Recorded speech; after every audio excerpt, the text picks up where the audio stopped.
दोस्तों, हमने एक खबर आपको दिखाई थी कि नेतन्याहू को तलब कर लिया था इस सीज फायर के फौरन बाद अदालत ने कहा कि गवाही देने आइए।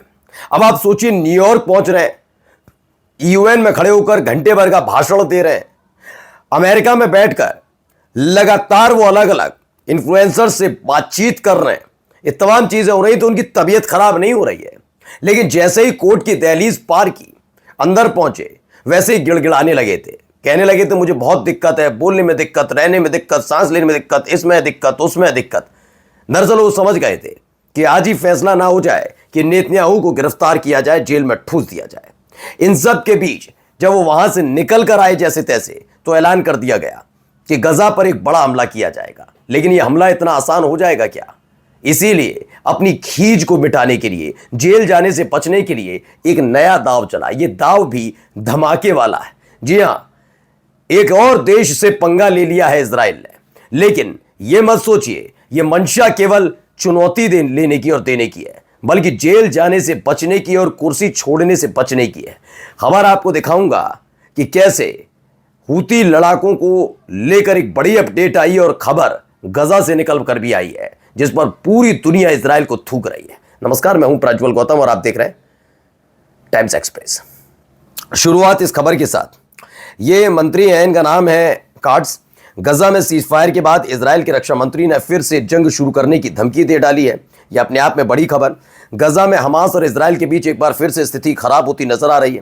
ताजा अपडेट में इजराइल के रक्षा मंत्री हैं कार्ड्स ने चेतावनी दी है कि अगर हमास ने सैन्यकरण नहीं छोड़ा और सभी बंधकों के शव नहीं लौटाए तो इजराइल फिर से लड़ाई पर उतर जाएगा। ये कह रहे हैं कि उतर जाएगा लड़ाई पर, इस बात को लेकर, इस लिहाज को लेकर कि हमारे जो सैनिक हैं उनके शव लौटाए जाएं। अभी आपको दिखाऊंगा कि जो 90 फिलिस्तीनियों के शव इजराइल के जेलों से छोड़े गए, शव भेजे गए अभी गजा, उनके हालात क्या, वो मरे कैसे थे, उनकी मौत कैसे हुई थी, आप तस्वीरें देखकर समझ जाएंगे। तस्वीरें तो नहीं दिखा पाऊंगा, लेकिन ब्लर करके दिखाएंगे, आप देखिएगा हालत कितनी खराब कर रखी थी इन लोगों ने। और जो इनके बंधक मरे हैं, जो दफन है पता नहीं कहां पर, क्योंकि इतना तो मलबा पड़ा है गजा में, ये जानते हुए जबरदस्ती युद्ध छेड़ने की तैयारी कर रहा है। क्योंकि अगर युद्ध नहीं छिड़ा तो इजराइल के प्रधानमंत्री बेंजामिन नेतन्याहू की कुर्सी भी जाएगी और ताउम्र जिंदगी उनकी जेल में कटेगी। अब इन सब के बीच देखिए एक तस्वीर निकल कर आई, पहले वीडियो देखिए। वीडियो क्या इसमें देखिए,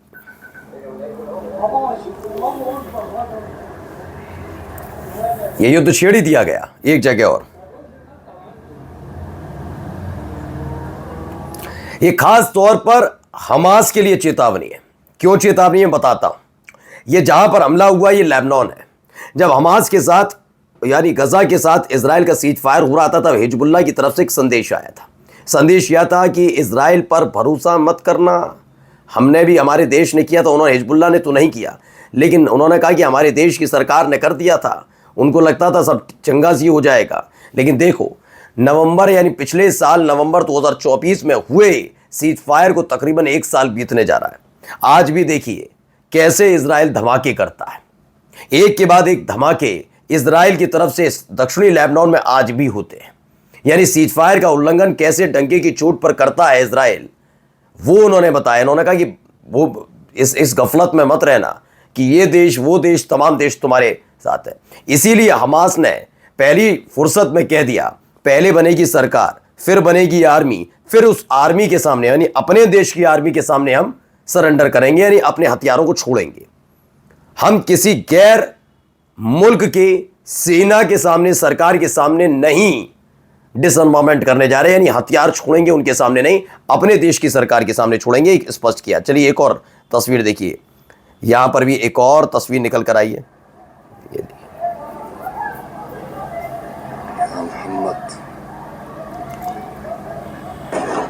जी दी, ये दक्षिणी लेबनान के हालात हैं और यही गजा में भी होंगे, यकीन मानकर चलिए। अगर हमास ने हथियार छोड़े, बिल्कुल सरकार बनने के बाद छोड़ने चाहिए, क्योंकि जब कोई सरकार होती है वहां लड़ाका संगठन की भूमिका नहीं रहती। ऐसे में आइए अगली तस्वीर भी, बहुत सारी वीडियोस भी हैं इसी में आगे, ये देखिए।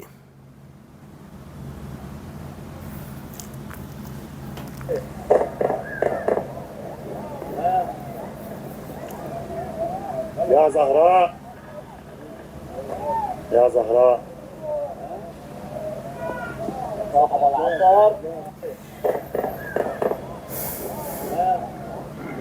ये देखिए एक और तस्वीर।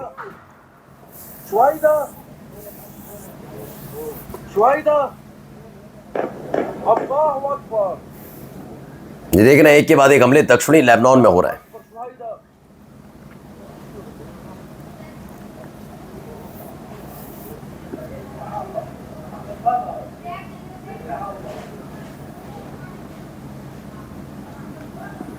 यहां भी देखिए,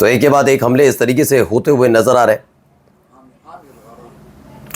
तो Israeli war planes carry out दर्जन of air strikes near Ansar and सेने इन दक्षिणी लेबनान में ताज़ा तरीन हमले हुए हैं।